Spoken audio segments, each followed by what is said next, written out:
So when we talk about healthy coping strategies, you've identified some of them. Let me ask you some of the unhealthy ones. And I was surprised to see that, even this kind of binge watching is unhealthy. Emotional eating, a lot of people resort to, hand raised here. But when is that like an issue? Because I think, from what I understand, these can become like crutches and habit forming. Like a one-off, of course, is what you'd expect to see, right? Someone is stressed out, so you reach for whatever gives you comfort.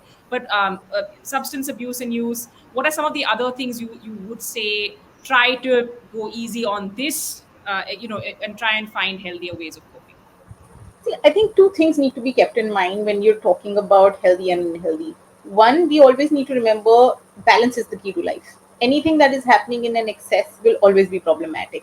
And if it is interfering with the quality of your life, relationships, people around you are also sharing that this is something which is becoming excessive, you may need to be very, very careful about that. I think the second part also is that sometimes it's important to recognize that is that mechanism that I'm using to cope, is that creating a pattern of avoidance? If it's a pattern that is helping you avoid situations, then it's perhaps not the best thing. So if you're using a substance because it numbs you out, it's making you avoid the situations that you actually need to tackle. Those situations will regardless never go away, they will still be there. You will have to come back and address them and engage with them, and there is going to be no escape of that. You can temporarily delay that process, but effectively removing it entirely is not going to happen with that.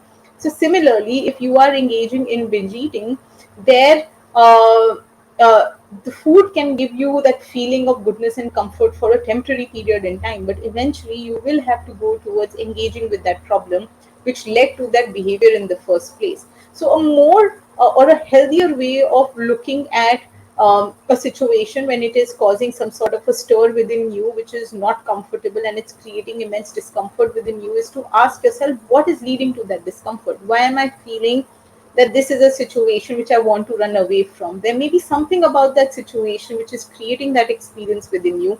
And so you may need to find a solution for not just the problem, but what is uncomfortable for you. And that could vary for different people. And I think that is the key to being able to cope more effectively with situations, to understand for your own self what is it that is uncomfortable for you in that situation. My view of it will not matter, your friend's view will not matter, a colleague's view will not matter, but yours does.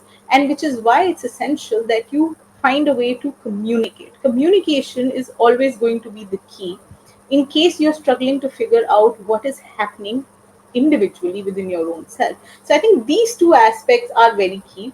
Is there some sort of an avoidance which is happening? Are you utilizing that particular strategy in a way which is out of balance overall when you look at the different ways in which you need to be living your life?